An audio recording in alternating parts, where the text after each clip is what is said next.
The Things We All Carry is a podcast about first responders and their stories surrounding trauma on the job. The intention of this podcast is to raise awareness and share meaningful conversation around a subject often viewed as taboo or simply ignored. Be aware this content may be graphic and it is real. It may not be suitable for children or adults triggered by this subject matter. Welcome to episode 85 of The Things We All Carry. Well-behaved women rarely make history. Marilyn Monroe, Eleanor Roosevelt, Anne Boleyn, even Princess Leia. You take your pick. That line has been attributed to all four and more. Credit actually goes to Laurel Thatcher Ulrich, an American professor. Stephanie White is trying her best to make some history. Attempting to change a culture requires you to step on toes and irritate the keepers of the status quo. From marijuana to PFAS to mental health to pregnancy and to fire service, Stephanie is championing progression and change. Her voice can be heard on the 5 After Midnight podcast, and her writings can be found in fire engineering. Stephanie and I spoke for a little over an hour last week. We had no planning and zero idea where this would take us. What follows is an off-the-cuff impromptu conversation between two voices riddled with thoughts, opinions, and ADHD. A quick reminder to please help us build a community which not only recognizes but supports each other through the struggles and recovery.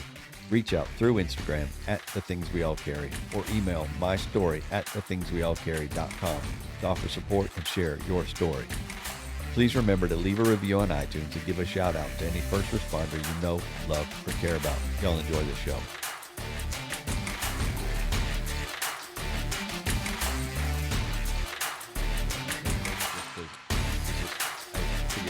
I'll take the ums over the clicks and weird pauses.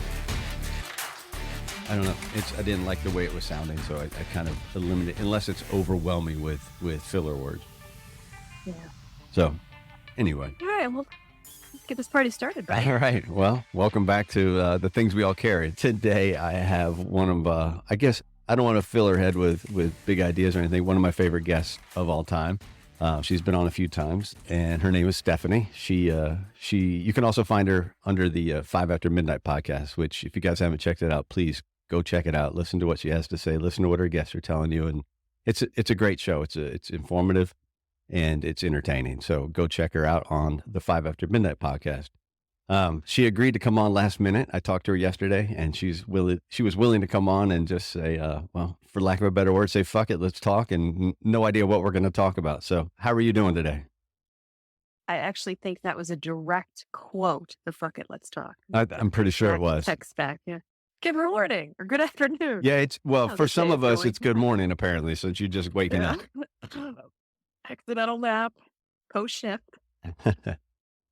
So how are you?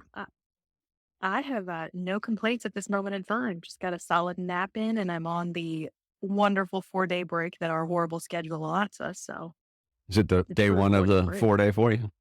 It is day one. Got off duty this morning. That makes sense because I go back tomorrow for day one of the tour. So, oh, you're a B shifter. Yeah, I spent 13 years on that shift. Yeah. So, for the audience who might not have listened to old shows, tell us who you are. Where are you from? What do you do? And why are you behind the mic? I think what I do is probably more in lines with just causing a lot of chaos and trouble. My name is Stephanie. I was born and raised in Virginia, and I currently work for Fairfax County Fire and Rescue. I've been there for 18 years, and I spent the first 2 years of my fire service career prior to that being a volunteer where you work, Zach. So that was my introduction to the fire service. The reason you have me on here today is I have a podcast called 5 After Midnight where I try to just pay attention around the kitchen table and listen to what the niche subjects are that are being kicked around at the moment that aren't really seeing the light of day. And I try to bring in guests who can really talk about that and find a way to make those issues see the light of day so they can get solved. And I do some writing for fire engineering on the side whenever I decide that I haven't kicked a subject enough to death on the podcast. So you came on my show early on as a guest, and I don't remember the episode number, so you'll have to forgive me. I can look it up, but it's been a while. It's been over a year since you've been on as a solo guest, and then we did a show together with TJ and Mike Nasty, and there were the four of us talking. But for you and me, it's been about a year since you sat down on my show. I think Facebook Memories showed me a picture the other day, and I think it was a year last week. Well, there you go. So my memory kind of serves me well this time, which is surprising. Not Um, as sleep deprived as we thought. no, well, maybe not. I don't know. I slept till 9 the other day, so that was amazing. A So rarity. yeah, it's very rare. Well, I had planned to go hiking that day and woke up and it was raining and said fuck it and went back to bed. Next thing you know, it's 9 o'clock. So uh, that was nice. Anyway, a little deviation there. Um, Tell us about the Excuse me. five. Tell us more about Five After Midnight. Some of the subjects you've touched on, and some of the hot button subjects you're kind of touching on now. Oh, memory lane here. I think the hottest button topic I have ever touched on has been marijuana in the fire service. It's That like is a something. third rail, isn't it?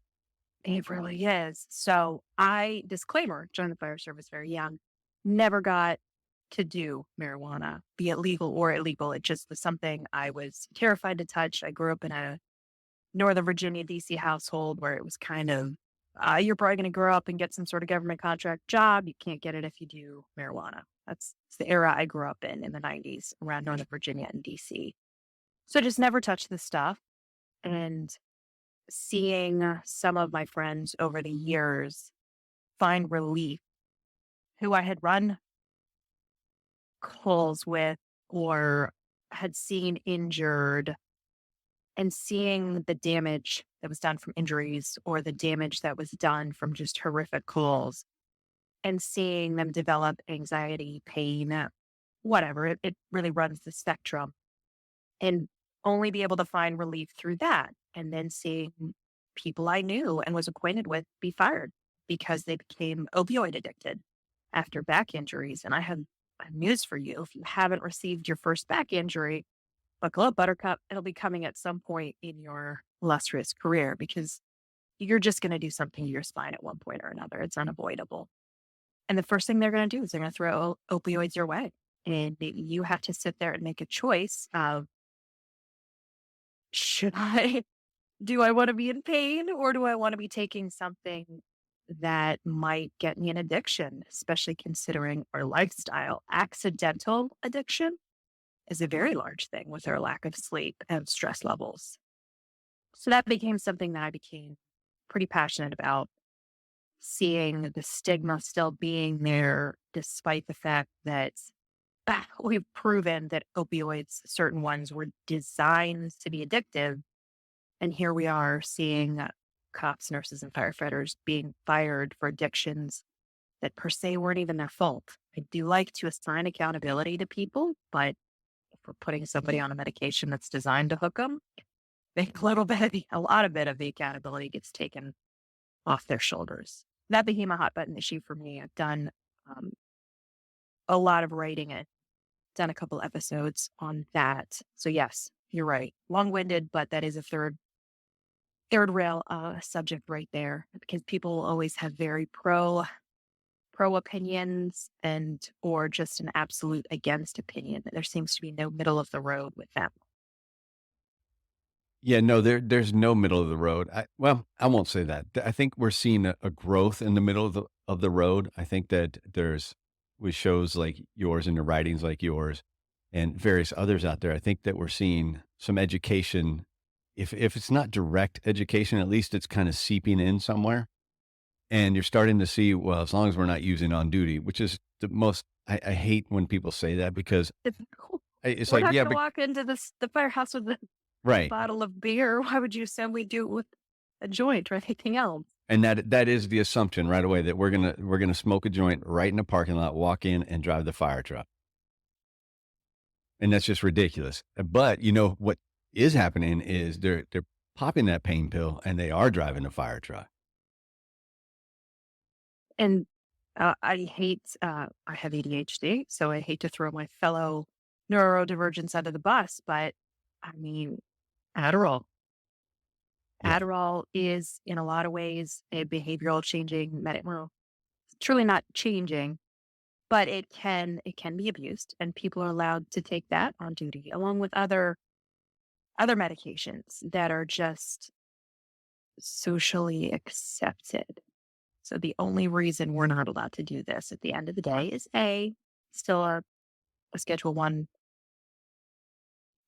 drug, but B, I think more 90% of it is just the stigma.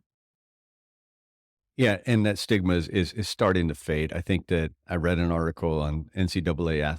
Well, that's a misspeaking there. It is NCAA was easing restrictions on cannabis and CBD, and I'm not sure if they're easing the restrictions on THC, but I know that they're going to stop testing in a certain way, so that will allow some of that usage for their college athletes, which is fantastic because you know whether you like it or not, your athletes, whether college or pro, they're using already, and One, they've had to learn how to skirt, you know, urine test and blood test, but they're able to do it because I mean, let's be honest, you're smart. Once you figure it out, it's pretty easy.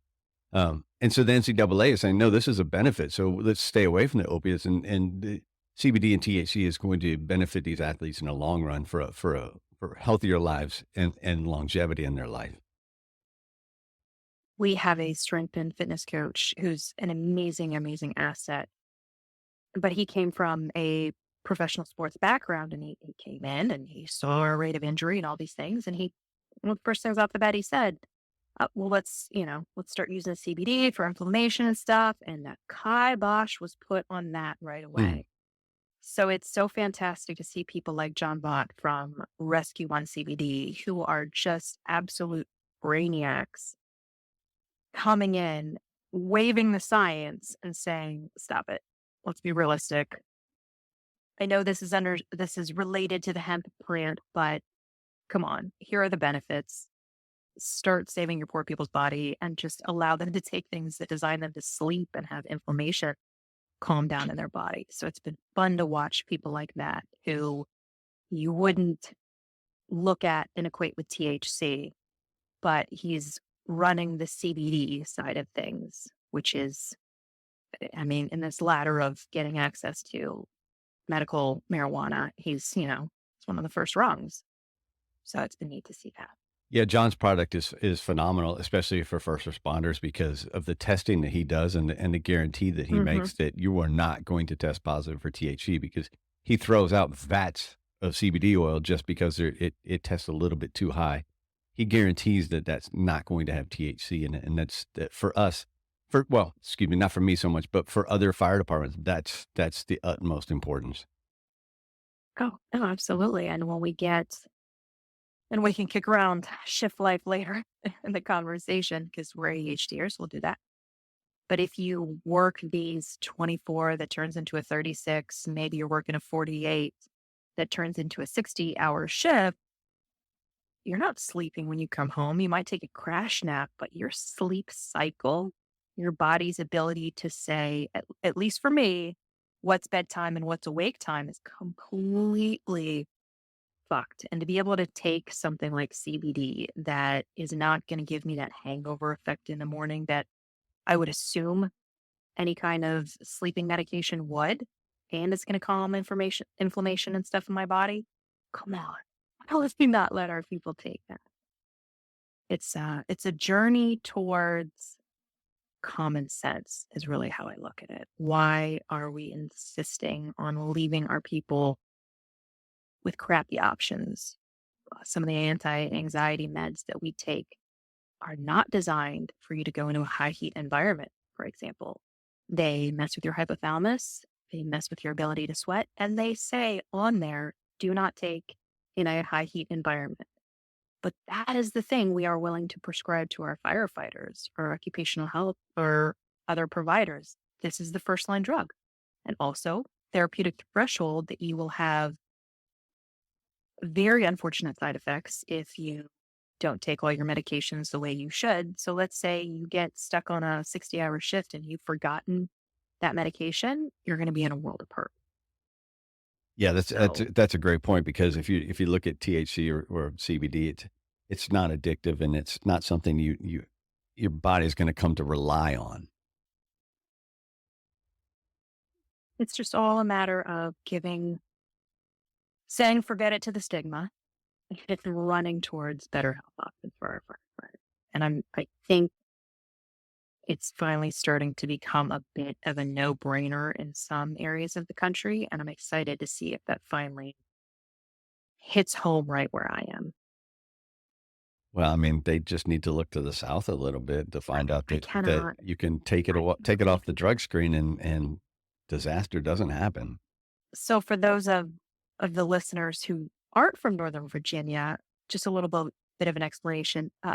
Prince William and where I work are pretty much any great sibling rivalry or football rivalry. That's always been us. And my department has always carried the mantle of greatness, and you guys have been the smaller, wimpier little brother. And just the changes you guys have made in your department over the past 5 years have been, other than the fact that you went to our crappy Yeah, schedule, right. other than that one, you guys have been making some pretty amazing changes for health. I'll take it a step further. I think that we're both being outpaced right now, and I think the future is actually west of us.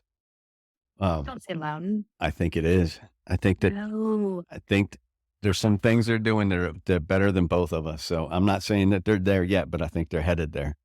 Um, but yeah, I think that there are some things with mental health that they're doing that are so much more proactive than what we're doing.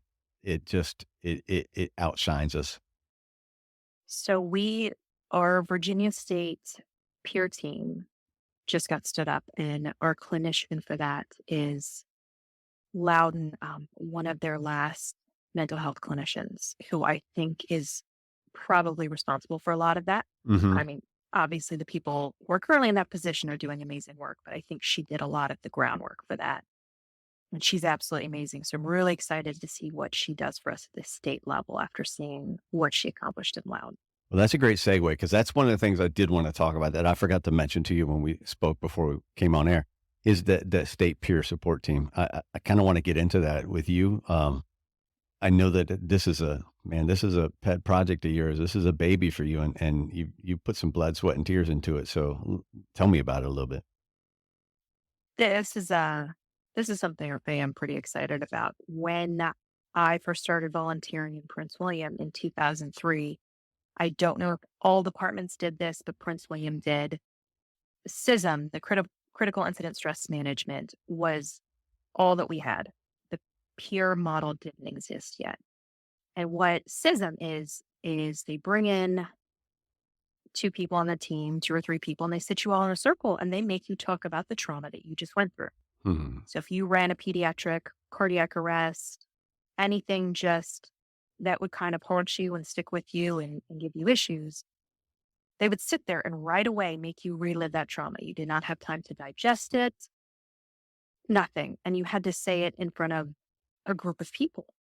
So it was absolutely horrifying. I absolutely hated it. And it was my first experience with mental health. And it really, really stuck with me having to sit there awkwardly in a chair, being a skinny little 18-year-old and just, no, I don't want to tell you this stuff. So that I think always put a bug in my the back of my mind that there has to be a better way. And our state still uses that model. And it's not bashing it in any way. It's just it's the way we've always done it, right? So the IFF started to establish this peer model of doing things. And that's, you know what, you and your house go through some stuff. I'm just going to walk in your house and I'm going to ask you what you guys need. Do you guys need dinner? Do you guys need the firehouse cleaned? What is it that you need at this moment? And I'm just going to be there being useful. And if you want to come talk to me, um, you absolutely can. And if you don't, you don't. But it gives you the option to see, hey, here's somebody who's trained that I can discuss things with. And you know what? If you don't want to do it on duty, you now have a name in your face in your mind that you can maybe call off duty. So that's the peer model versus the CISM model. It very much it lets people know that they have resources, but you can safely reach out and touch that resource when you are ready. We're not forcing anybody to relive any trauma right there in front of a bunch of other people. So I'm excited to watch the changes and how people view after incidents, because there will be, if this starts to kind of take over the state, there will be no more of that after action. incident. So what was the process like? How did you start this? And was it a battle, or was it something that was sold pretty easily? It was not a battle in any way, shape, or form. Where I work, it's an employer based team of some pretty great people, not bashing it in any way, shape, or form, but it's still employer based. And anytime you have anything employer based, people are going to be nervous because if you're on the team and I come to you and I say, hey, Stack, I'm struggling. I have been drinking a lot and I reached a tipping point. I drove drunk the other night. Well, people are going to have to go report there. And it's not at all going to be helpful to a human being to say, hey, I'm finally reaching out for help. And then all of a sudden my job is in jeopardy. So I was sick and tired of having to, when people would come to me asking for peer support, refer them to people in Maryland because that's one of the closest things to us is we border Maryland on one side. And I hated that I was having to reach outside of the state for resources.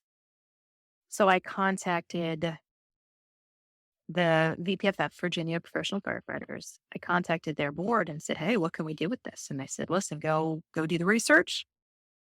Come bring us all the information in May. I did. And by September, it was a fully funded team with a hired clinician. So It moved very quickly and there was absolutely no kickback whatsoever. so your vision is what with it? Where do you want to go with it? So there are 275 certified peers, last I checked, in the state of Virginia. And a lot of Virginia places will only have maybe one or two peers. All your peers are centered in Norfolk, Chesapeake, Fairfax, Prince William, Loudoun. It's the bigger departments that have a bunch of them. This will be a way to connect everybody, make sure that everybody is always being provided training, but also we have a hard enough time on calls when we have to tell somebody that their loved one has just died. Like it's never, you can do it a million times. It's never going to be comfortable. Having to reach in and touch someone else's human disaster is uncomfortable and it's awkward and it can get easier the more you do it. But none of us ever feel like we did it correctly, if that makes sense. So one of the biggest goals of this team for this next coming year is to bring in training that focuses on what people who have been through peer experiences saw go wrong for them. I did that podcast episode with TJ from Keep the Promise, where he talked about he had a line of duty death from his firehouse and they came and they took over his firehouse. He had to wait in line to use the bathroom. They couldn't get to their fridge to get food. It was absolutely horrifying. Stories like that need to be heard. We need to hear what not to do. And then also bring in educators who can say, hey, I went through this peer experience. Here's what was done right. I would love to have a team model or a team network where people can just talk about it. Say, hey, listen, I'm terrified of going into a firehouse and talking to people. And I don't know what to say. And really just teaching them the skills of, hey, nobody knows what to say. Here's some things you can keep in the back of your mind that might help you. So that way you're a stronger peer when you go in and you can make people comfortable around you. It's just building people up, giving them the educational resources. So that way when they are placed in that position, they're comfortable enough to be an approachable resource. So then the group of peers that you have, the numbers across the state, they're not trained. There's not a central training for them, correct? Correct. So they all received the ISF's peer training model. Okay. And then if they're part of a team, they're still obviously going to be receiving training. But what about all those other peers that are out on the outskirts that are just trying to keep up with their skills themselves? And this also, the biggest motivation for me with starting this team was our members live all across the state. Nobody lives in Fairfax County or Prince William. It's very rare to find somebody who lives in the area they work in because these areas are so expensive. If I have a guy going through a crisis 3 hours away, I want to be able to contact somebody and say, hey, can you go knock on so and so's door and check in on them? I want to make sure we have the ability to always reach out and find support for our members who live all across the state. And also, I I might not want to talk to somebody from my jurisdiction, even if I do have a team in my area. So to be able to have access to a network and to say, okay, you know what? I'm just going to talk to somebody who's the farthest end of the state away because they're never going to see my face and run into me. Great. Now we have that option to reach out and do that. You mentioned that their training has been done through the international. Um, Mhm. are there similar teams across the country in each state, or is this a rare thing? So there are teams. Maryland just put up their team, I think about a year or two ago. I believe Tennessee has one. Other states, I think California has one. There are definitely other states that have statewide teams. In Virginia, we still have, for example, Mia Etheridge, the young lady that was killed in Louisa County Hmm. when her engine struck a tree. They deployed, the team wasn't set up at that moment, so they deployed a CISM team. And I think that is what a lot of southern states are still working off of, unfortunately, is that CISM model. So peer teams becoming a statewide thing is something you're really going to start seeing, hopefully more and more in southern areas over the next couple of years. And again, not bashing the CISM model. I think mental health should never be a competition. We're all here to do the right thing, but science and our understanding of mental health has changed. So I think it's time to kind of put that way of doing things to bed, hopefully. That CISM model is so outdated. I agree with you. I mean, you walk into a room and you say, "Okay, who wants to talk?" Nobody wants to fucking talk. And It's all you should. yeah, and if the senior guy says, "Oh, I'm fine," then everyone else below that is going to tell you they're fine too, because everyone's going to do what that senior guy does. Hmm. As at least if he's developed some kind of rapport and respect with his crew or her crew, that's what's going to happen. And so, yeah, that's a broken model. What are some of the proactive steps though that the peer support model would take as opposed to a CISM? Because there's not really a proactive approach with CISM. So, is there a proactive approach through the peer support model? Yeah. I mean, if I hear something happened, a certain type of call happened in my county, I reach out to that firehouse and I say, hey, what do you need? Is my first question. It's not, do you guys need a peer? It's, what do you need? Are you guys sitting out of service, starving, and everybody on the shift is allergic to something and paleo, and so you don't want to do DoorDash? What help can we provide you? Is really the proactive step that we do. Because then it builds that bridge of, okay, these people aren't just walking in our firehouse to hear about our trauma and drama. They're actually giving their time to make sure we're okay. They're more likely going to be open and receptive to talking to you. So that's the proactive step that we'll be dealing with, at least our locals team in Fairfax. And then with the state team as well, it'll be a network where we can reach out and say, hey, I heard this is going on in this county. Can somebody make that phone call? Can somebody check? Can somebody bring that resource? And I guess my question lies more in The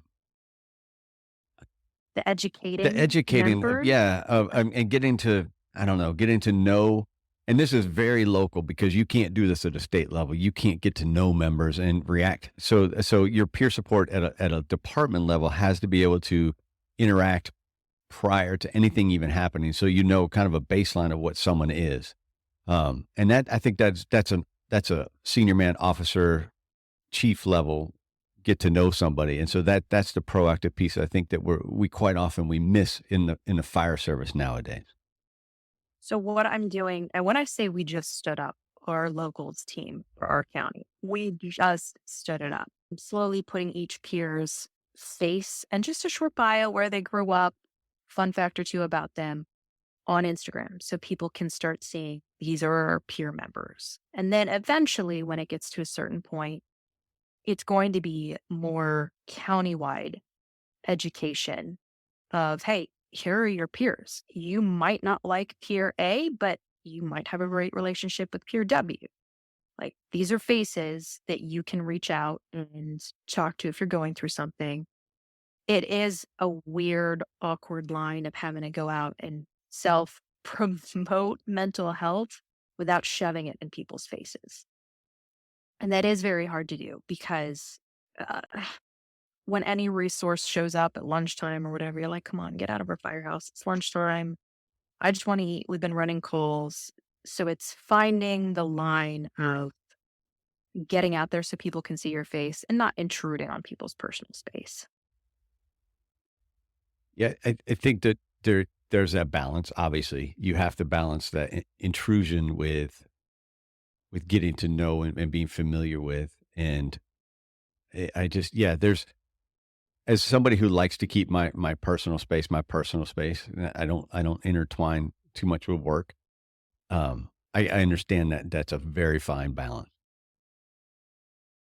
And nobody wants, you can feel it when you walk into a room and everybody should be, I'm a battalion rep. So you can walk into a firehouse and everybody's like, oh, the Indian person's here.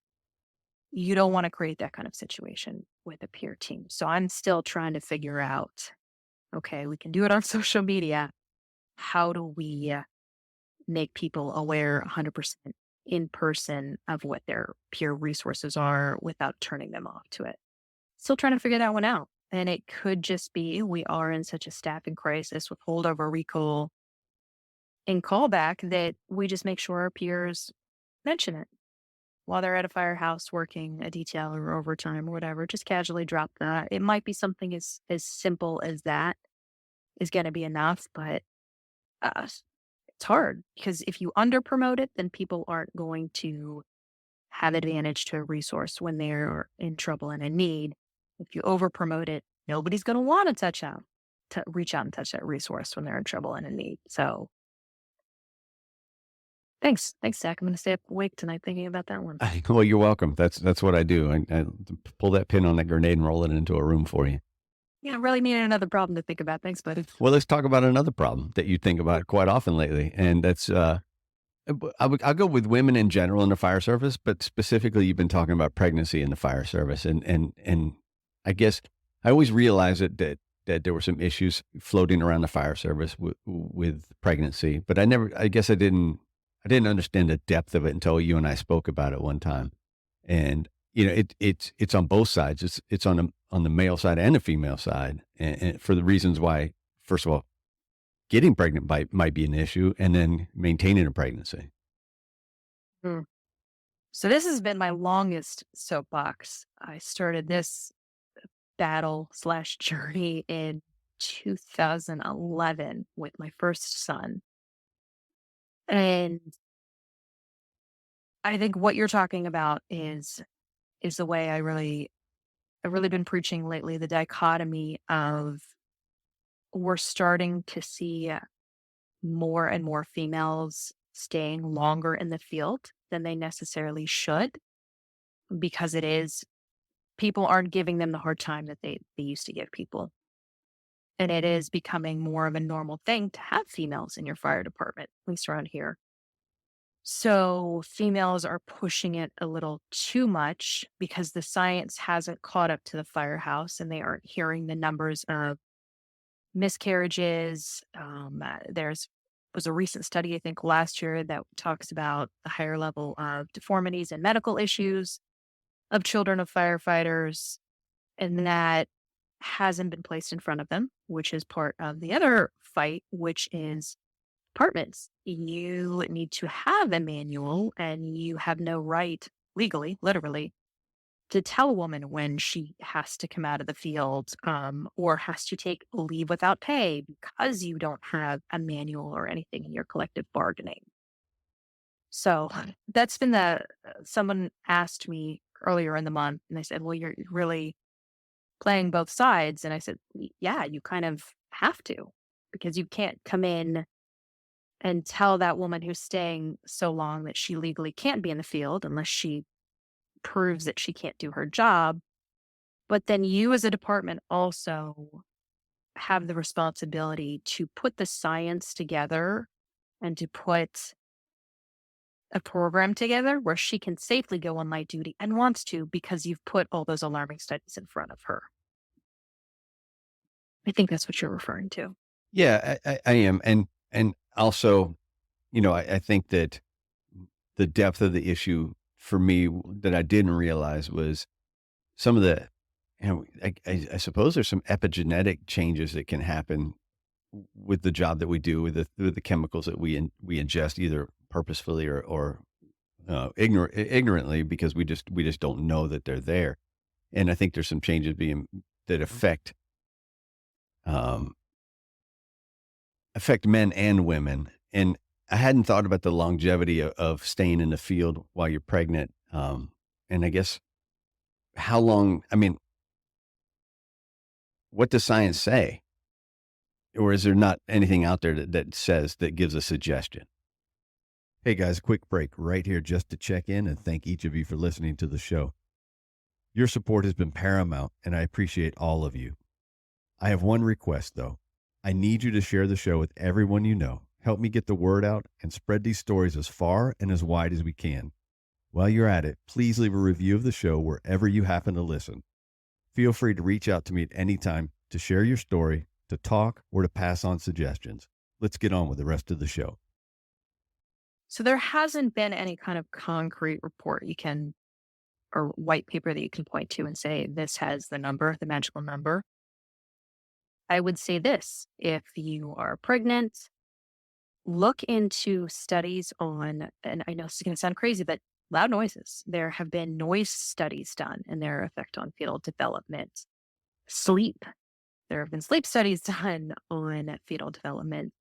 And then, unfortunately, that study that I talked about firefighter children and disabilities and other things, that came out before we started talking about PFAS in the gear, but there are PFAS and fetal development studies, and those line up together. Those last two do, interestingly enough. Mm-hmm. So is there a magic number? No. You need to do your research and decide what that magic number is for you. Personally, if hopefully my childbearing days are over. My children are enough of a project as it is. But if I were to get pregnant today, I would probably be coming out around month 2. Once fetal development really gets to a certain point, I wouldn't want to be exposing both myself and my child to the things I mentioned above, because our miscarriage rate is twice that of the normal population. And we don't know why. Is it the lack of sleep? Is it the stress? Is it the PFAS? Is it all of the above? I don't want to find out.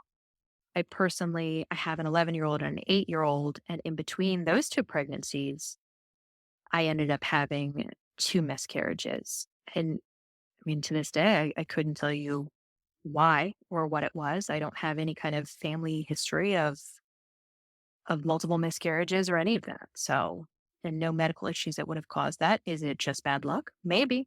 Is it job related?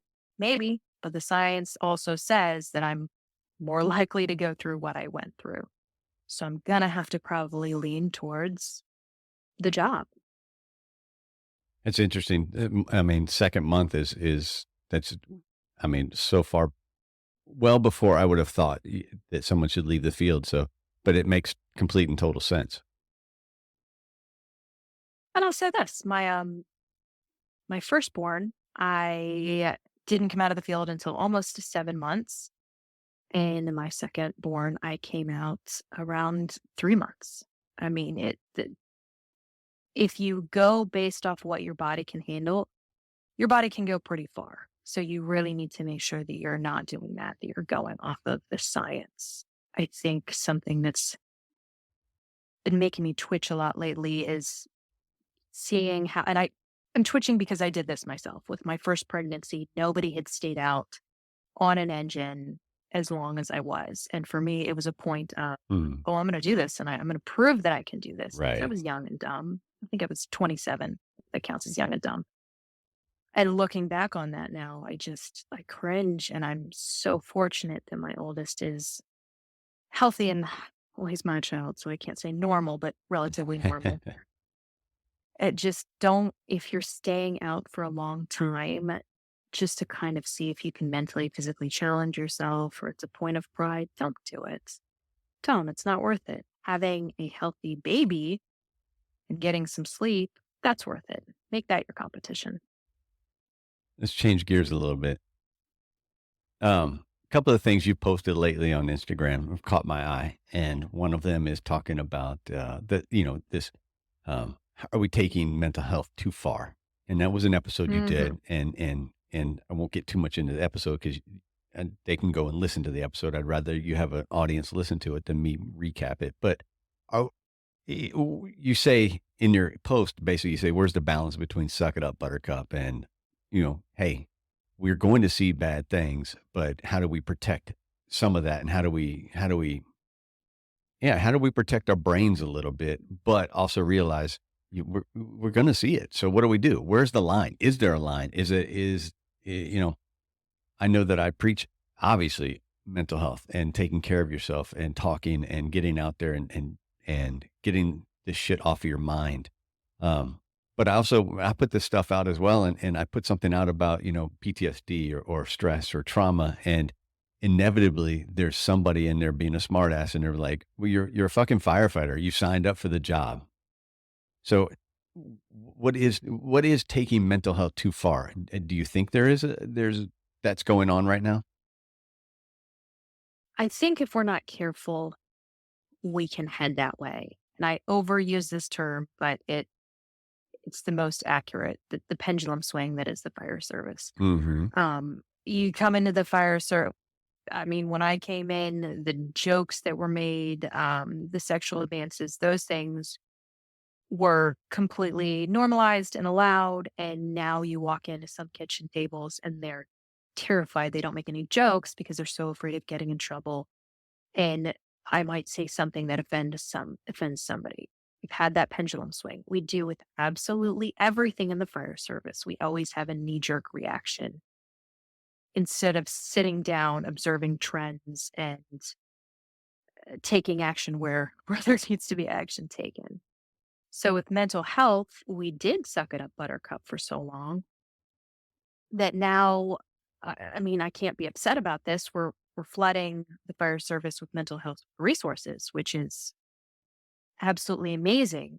But my fear and what that conversation was talking about is, are we teaching those who are incoming that every bad, sad thing they see, well, they need to go out of service. They need to digest it. They need to go home and think about what they just saw. Because we can have those days where it's just heartbreak after heartbreak after heartbreak. And we have to still be able to function. So we can't be teaching this.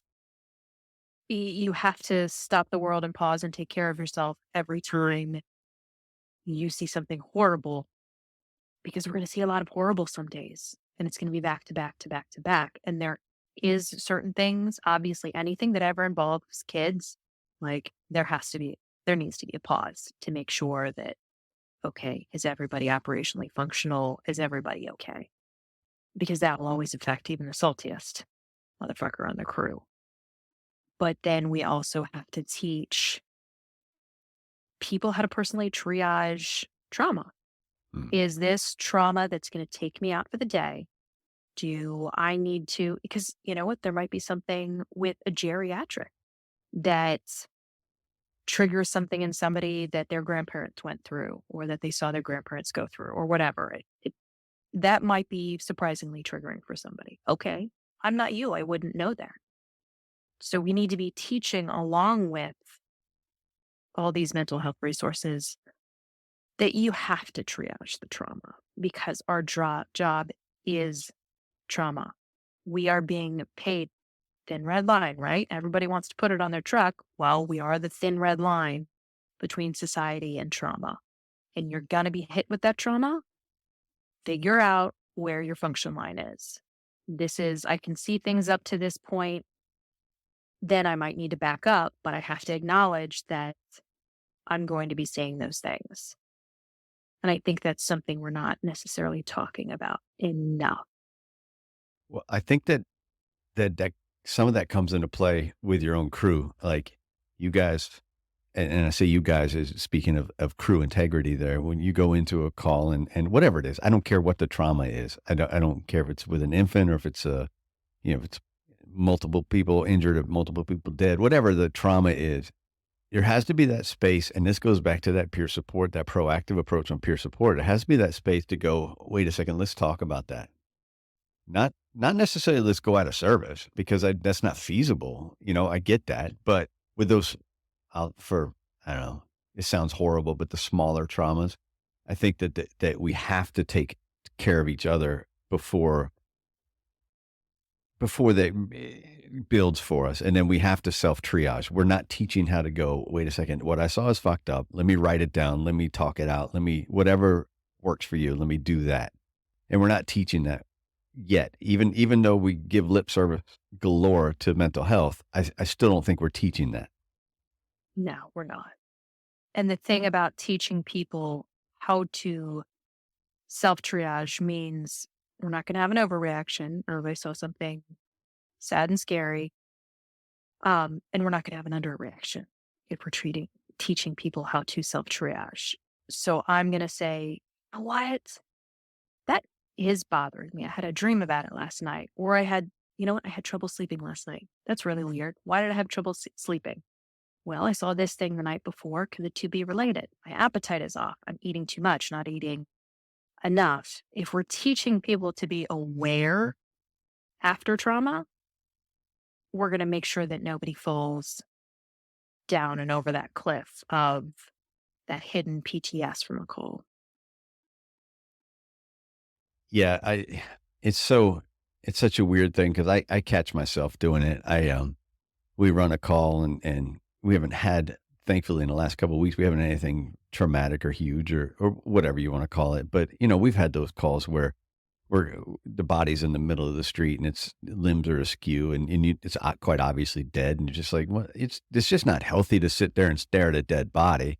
So it's kind of, it's talking about it, it's working your way out, or the infant CPR, like we've always talked about. Those are the ones you need somebody to go to, as opposed to the mild ones.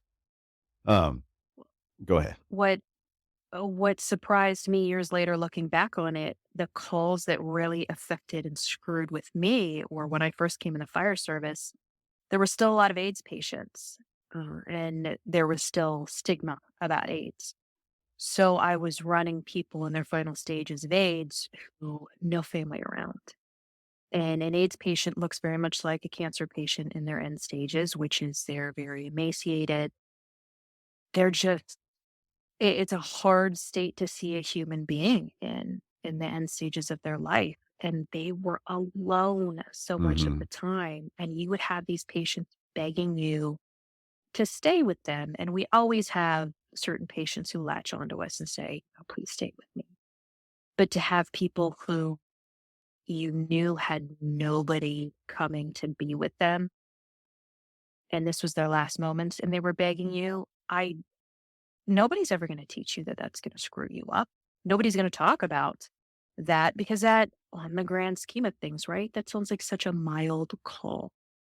But it wasn't for me. It was knowing that I was turning down a human being asking me for comfort in their last moments.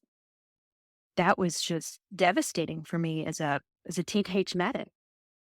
And so if we're teaching people how to check in and know, am I underreacting or overreacting, you're going to catch those levels of calls that people would never even know affected them. Yeah, my guest this week on the show is Alex, and he's actually from our area, and he talks about one of the things that really affected him and when he was a younger firefighter was the fact that he'd go into some of these places and it was, a geriatric 70 to 80 years old and they have an air mattress and that's about all they have in their apartment because they just can't afford anything. And Right? it hits them like this is end of life stuff. Then they're just kind of existing and I guess you would say suffering on their own because they just don't have anything or anybody. And it hit him in a way that he never expected. And that's where resiliency comes in, and mental health, the holistic picture of, am I eating right? Am I sleeping right? Am I drinking too much? All these things come into play to help us to be able to consistently handle that, because we see that kind of stuff daily. And if we haven't built up a network of making sure our health is healthy in every other category, that daily depravity and sadness it's just going to wear you down. And that's where it's just, we need more of a resiliency model that just says, hey, you're going to see some sad shit on the daily. So make sure you're not overloading your other categories of health, because your brain health is going to be an almost daily struggle to keep that area healthy. So Well, speaking schedule of your that, energy for that one. one of the other posts I saw, and I don't know how far back it was, you talked about how just laughter was it. Making sure that there's that time in your day with your crew that you can just, I mean, whatever it is, just make fun of each other for something, or just laugh at something that is so absurd that what else are you going to do but laugh at it?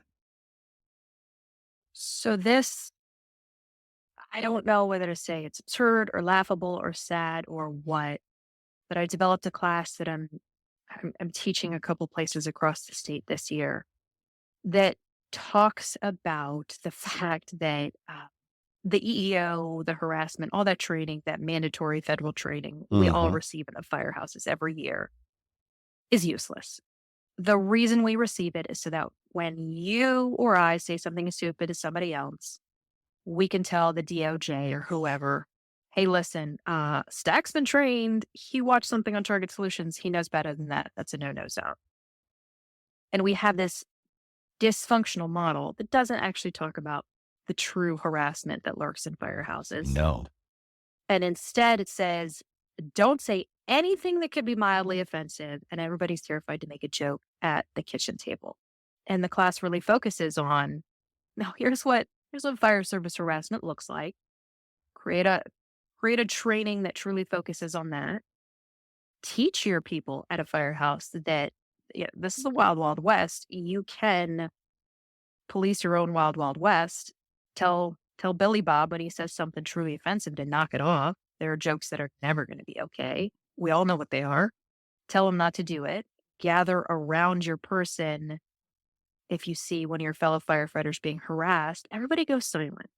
We walk out of the room, we stay quiet. Don't do that. If you want your firehouse to be a place of fun and laughter, you have to do some hard things to keep it that way sometimes. But what we did, instead of teaching people that, is we taught them, you're not allowed to laugh. You're not allowed to say anything funny. People get nervous when a minority or a female walks in the room, or just somebody that they feel and think is different. Everything shuts down because they're worried, well, will that person be offended? Versus teaching, and I'm not a politically correct human being with my jokes, teaching that no, we have to have laughter. Like, you guys, y'all got to figure it out. Y'all have to have laughter at your kitchen table, figure out what might offend someone. Don't make that joke in their presence. Wait Right. until they go somewhere else, make that joke then. We're all some pretty funny people. We can come up with other jokes. Like, if we take one category off the table, that's fine. We got a million other categories to make fun of. We don't teach people how to have adult humor in a way where we can backtrack and apologize if we need to. We know certain things are off the table, so don't freaking touch them. Stand up for each other, but you have to be laughing in your firehouse. Like, that is a non-optional thing. You have to be hanging out at your kitchen table. We've all got somebody in the firehouse and that person in our firehouse is me. Okay. I eat a special healthy person, really boring diet, but I had a captain when I started doing that tell me, his nickname for me was Pinky. He said, listen, Pinky, I don't care if you eat off the forest floor as long as you're sitting at the kitchen table and eating with us. And that always stuck with me. And you don't see people doing that. You see them heating up their own food and eating at various different times. And And there's maybe 3 people out of 11-person crew sitting at the kitchen table. No, that is so important Yeah. to just sit there and absorb the laughter. And that is how, if you're not, you can tell what companies are really lame and boring by watching how they interact on this scene. Like the communication is chaotic and panicked, and everybody's stumbling over their words because they haven't sat around, picked on each other, and made fun of each other and laughed. Because that is where the bonds of communication are formed, is in that moment. So that way, when you go out of the firehouse and you have those difficult calls, I already know your style and how you communicate, and maybe even how you get mad, to be able to know and read your body language. Yes, not even a matter of how you get mad or communicate. It's also a matter of in a way how you panic. You know, at what point are you overwhelmed? And some people will tell you that, oh, if I'm quiet, don't worry about me. It's when I start talking a lot, that's when, or when I'm quiet, that's when you have to start worrying. You know, and you're starting to get to know. Actually, that's the best way to get to know your officer is, all right. So what do they do when they start to get stressed Mhm. and start to learn? And you do learn that around the kitchen table. You know, it's funny because we espouse that for families. You know, we used to eat dinner every night together. You know, that's kind of a, you don't always get that with families, but it's nice. You go eat dinner together. That's your time to check in. That's your time to work on that bond and to, like you said, talk about your day, laugh about something that happened in your day. Of course, you should do it in a firehouse because we're family. Well, and we've been hitting mental health pretty hard, but we're gonna hit it one more time. Laughter is how we distress, especially the dark humor. It's just you're not gonna have that mental health resiliency if you're not laughing with those around you who were on that call as well and who know what your mind is going through.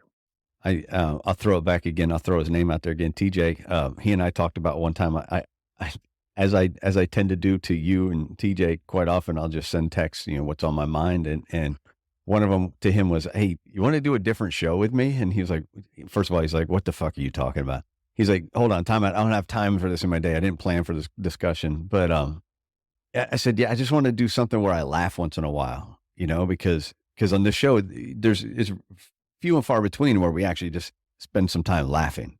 It's a very heavy show. I know that, and I try to lighten it up once in a while. But I was like, well, maybe I just do something different where we talk about the dark humor, and I thought it'd be hilarious to us, but who else is going to find that funny? So most people will find it morbid and disturbing. And offensive. Oh, I don't. Yeah, I don't care about offensive. You know, I'll change my voice. I don't know how I do that, but no, I don't. Yeah, it's something that I would like to look into doing, and maybe if someone has an idea of how to do it, I'll hear them out and we can do it. But I just, Just put a mic at my firehouse or kitchen oh, table. I I mean, have, you've watched the fire department live show or whatever that is, and I'm like, how mhm. the fuck do they do that? We would never get away with that. Mm-mm. No, we would all be jobless if they did that at Yeah, our firehouse. yeah, But in an instant. So, 18 years in the fire service, and you're coming up on. Are you going to do 20? Or are you going to do more? that's an angle question everybody's asking. I'm just curious It's what I funny. mean, I don't need a definitive answer, obviously. I don't know. I was wondering what you want to see coming up for you. What changes what change would you like to see if you're going to stay in for another, say, 7 years and go 25 years? What kind of change do you need to see for that to come to fruition for you? So culture is something that's always going to be a hot button issue for me. I could do 30 years and retire at 50, which would be pretty cool. However, I'm not gonna lie. I will probably be looking to reevaluate at year 20. And if I'm pissed off enough, Mhm. that is when I will finally start climbing the ranks of, okay, I've yelled and attempted everything possible in the field and things haven't changed in the categories I'd like. Now you're gonna make me get promoted and have to change it from there. So 20 years will really be that deciding time of my life, whether I go on a different version of the warpath or just say, you know what, it's time to bow out and pursue change in different avenues of the fire service culture. So I don't have that answer. Where do you Depends on see? how pissed off I am. Well, we'll go outside your fire service in a way. We'll go to the podcast. Where do you see the podcast going? I think the podcast will always be there because there's always going to be something new. The issues the fire service is are facing right now, 50% of them are the same. We haven't solved them yet, and 50% of them are new. So we're always going to be developing new issues in the fire service. So I think there will always be a need for some sort of platform for people to say, hey, listen, we've all been talking about this. We know we're all talking about this. We're just going to go ahead and put it out there, put it on air. That way you can feel a little safer to discuss it at your kitchen table. I think you're always going to have personalities that are going to be willing to fall on that sword and talk about something in public. But a lot of times around the fire service, people don't want to be viewed as a troublemaker, so they won't bring those subjects up. Hmm. I think I got the nickname trouble within like the first 6 months because of my mouth. So I'm happy to always fall on that sword for the fire service. I don't think it's going to be the kind of thing that I would pursue full time as a retirement, but I would like that little, hey, let's talk about a voice to continue for a little bit longer in the fire service. All right, you know what I'm going to ask you now. We've been going for about an Wait, hour, and I know that you came on as a favor last minute, but I'm still going to ask you the same questions. And you answered it way back when about an everyday carry. What's something that you're carrying these days? yeah, it's always going to be, I mean, you know what? Here is something new. So my answer was going to be my headphones because I do think uh, life deserves a soundtrack and to be able to always listen to music or a podcast. But I've been really trying to carry a book lately to go back to the old school days of, when I'm stuck wherever waiting in a line, carrying a smaller book or starting to carry a purse so that I can carry a book because I'm trying to get away from my device. Yeah, it's just I'm sick and tired of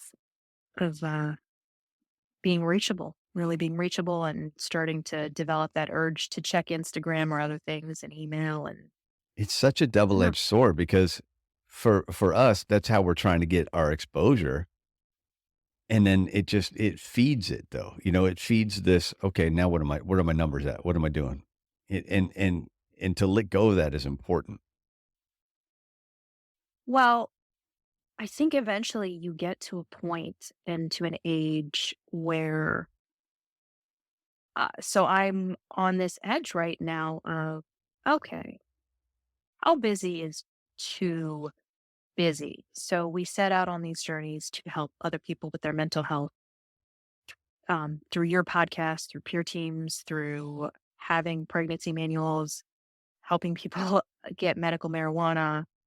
And at what point are we not listening to our own advice and are we overloading our day? Because I'm not gonna lie, my day looked something like this until I fell asleep and missed half my morning. I do have a meeting later with a city in Alaska about medical marijuana and two departments about the pregnancy policy and with a researcher about it. And that's not to say I'm cool in any way, shape, or form. It's to say at some point, we stop listening to what we're telling everybody else and we do the opposite and we quantify or qualify it under the name of, well, I'm doing it to help everybody else. Mhm. And I did tell TJ this today and he yelled at me for it and put my brain back into a good space. So I think step one for me of getting away from that. Oh, but I'm helping. Help. It's the ritualistic touching of the hose. Everybody has to touch it Yeah. and say they help. Um, Not carrying my device and starting to carry a book makes sure that I have to work on my own self for an hour or two. And I don't have the excuse of, oh, no, no, no, but I'm helping other people. It's no, you have to take your own advice. And it ensures it because as long as that phone is in our hand, we have the ability to go forth and save the world. And sometimes, the world can wait. It's still going to be there. Oh, the world can definitely wait. Yeah, and that's a lesson that I'm in the process of learning, and I've learned quite a bit about it. But I'm still in a process, and it's kind of why normally the first thing I like to do in the morning is get something out there and talk about whatever episode is on this week. And today it was no, I'm going to get up early, going to go take a hike, see the sunrise, and then come back and take care of some work. It's those moments to kind of check in with nature and check in with yourself that are so goddamn important. Well, and you asked me, questions about retirement. Here's my question back to you. Who are we training or taking under our wing, because we are older people now, to carry forth our attitudes and be our replacements? Because at some point, we have to look at each other and say, it's time. It's time to go live in a van down by a river and explore the rest of the world and know that we've left the fire service in a better place with somebody else to be the young Stack, the young TJ, the young Stephanie, who's stepping up and filling that void that our wonderfully dogmatic personalities have left. Well, so first of all, if there's a young Stack out there, God, fuck, I'm so fucking sorry. There shouldn't be. Second of all, I think that starts with those conversations around the kitchen table and on the back step, and it's talking to the young guy saying, "Hey, wait a second, understand that this isn't life. This is your job. This isn't your life. So do your job, go home, and live your life." And it's moments like today. I didn't go alone. This morning, I took one of our rookies from the firehouse, and he jumped up. Well, I had to guilt him into it at first because I don't know if I want to get up at 4. And I say, "Wait a second, there's a Marine in there, right, somewhere?" And he was like, "Oh shit, you got me." So he went with me on the hike, and I appreciated it. And it was a moment for me to kind of show, these are the things you can do to make sure you're healthy as you go forward. And it's not just about the job. And so I think that's a part of it as well. Hmm. Yeah, it's definitely, I've gotten to that age where now it's a monthly struggle of, all right, at what point do you walk away and remember there's a whole world out there? So Well, we can it'll talk be about, interesting. yeah, we can talk about at what point do you walk away, because I don't know if I know you're busy, so I don't expect we all kind of listen to snippets of each other's shows and stuff, but we don't listen to probably full episodes. We just don't have time to do it. But I've I talked listen to your full episode, Stack. I just want I want you to know. I want you to be completely guilty at this moment in time. I don't feel any guilt at all. So then you've heard me talk about it. I have my paper signed, I'm ready to go. And so I just, but I also started this a lot later than everybody else. You walked in as an 18, 19-year-old girl, not woman, girl, right? I walked in as a 44-year-old human with a ton of life experience that I learned from, didn't learn from, whatever. And now I've spent 10 years in here, and I'm thinking, okay, well, when is it time for me to go? And that's relatively soon. I haven't shied away from letting people know that. It's just a matter of when do I want to let go of it. You know what? And you made me think of something super important. So in our little podcasters friends group, it's you and TJ versus me and Mike in terms of you came in after having had education and a career. TJ went off and did his genius nerd thing, and he's got his master's in engineering and did all Nerd. that. He is overly smart to be hanging out with us. I don't know why friend, poor kid. And then you have myself and Mike Nasty from Tip of the Spear Leadership. We both came in as teenagers. So all our coping mechanisms in life, just everything, all our adulting skills were learned in the fire service. Yeah.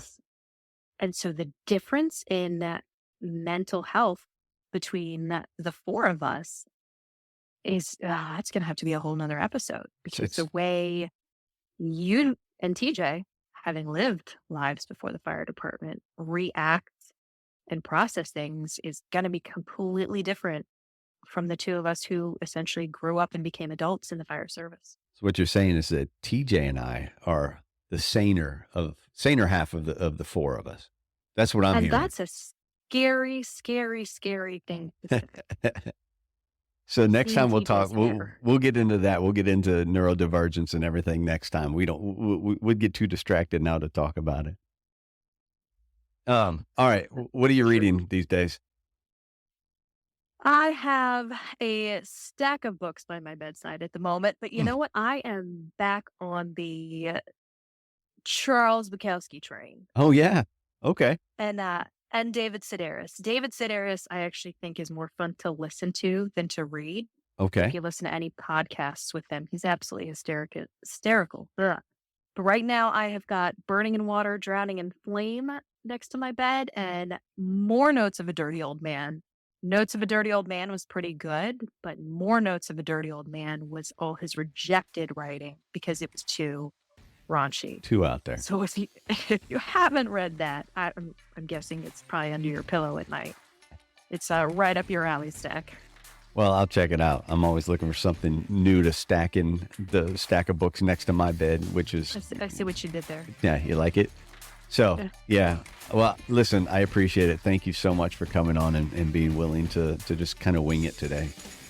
No, thank you for having me. So hopefully we covered something interesting for folks and they can get out there and enjoy it. If nothing else, they're going to enjoy the fact that they are all neurotypical and not bouncing off the walls with subjects like we are. I'll have you know I sat still this whole entire time. So there you go. I haven't moved from the spot I'm in, so See? we both did good. Two victories for us. All right, go out there and enjoy your day. Why, thank you. I'll talk to you later. All right, we're out. Thanks for listening to another episode of The Things We All Carry. Head over to the website, thethingsweallcarry.com for show notes, resources, and to sign up for the newsletter. Until next week, take care of yourselves and remember to check in on each other.